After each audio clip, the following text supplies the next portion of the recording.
Really Taylor. nice. Were you out early this morning by any chance? I was. Morning was fabulous, Yes. wasn't it? I mean, really even nice. over the weekend, there was really beautiful weather. And We've been on a good streak here.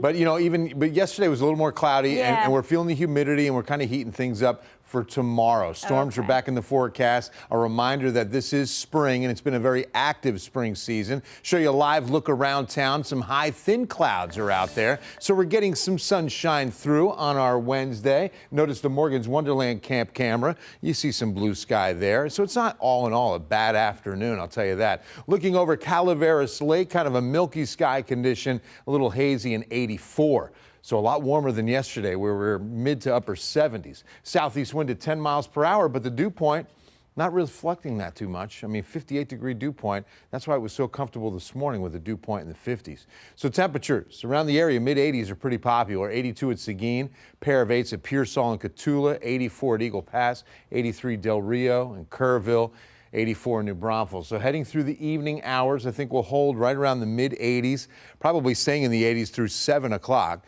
And sky condition will be mostly cloudy. Southeast winds will continue to maintain that good Gulf humidity, but we won't see rain. In fact, on a statewide view, you only see in between San Angelo and Dallas a severe thunderstorm north of I-20.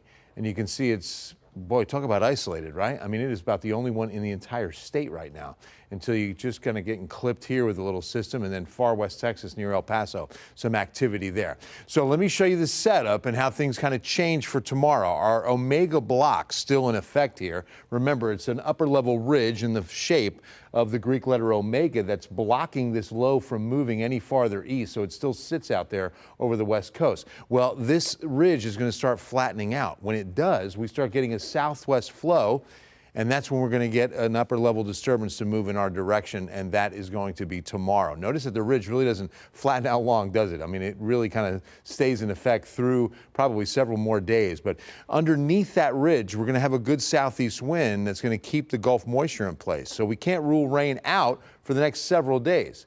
But here's what we've got to watch for tomorrow. Big thunderstorms are expected to develop by 8:30 on the Rio Grande. So from Del Rio down to Eagle Pass, kind of nosing into Uvalde at, again, 8:30 Friday night. Then it starts marching east, and by 10:30, we're over Hondo down to Pearsall into Atascosa County. Pulling into the city, look at that. It just collapses.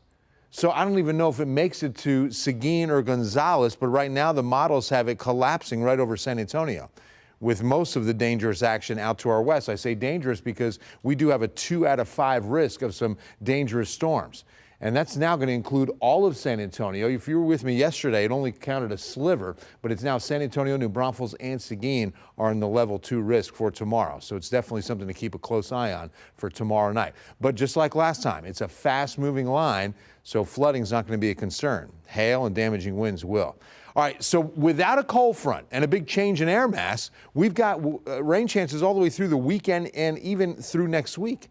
Now, they're not better than 30 or 40%. And again, the best chance Thursday night, as I just showed you, and Sunday. Right now, running at 40% on both of those, otherwise 20 to 30% chance. And Alana, I hate to do this, but I had to bring the 90s back. So it's looking like bringing back the 90s. Yeah, I'm a 90s kid, so I'm for that. Hey, why not, right? A little Belle Biv DeVoe.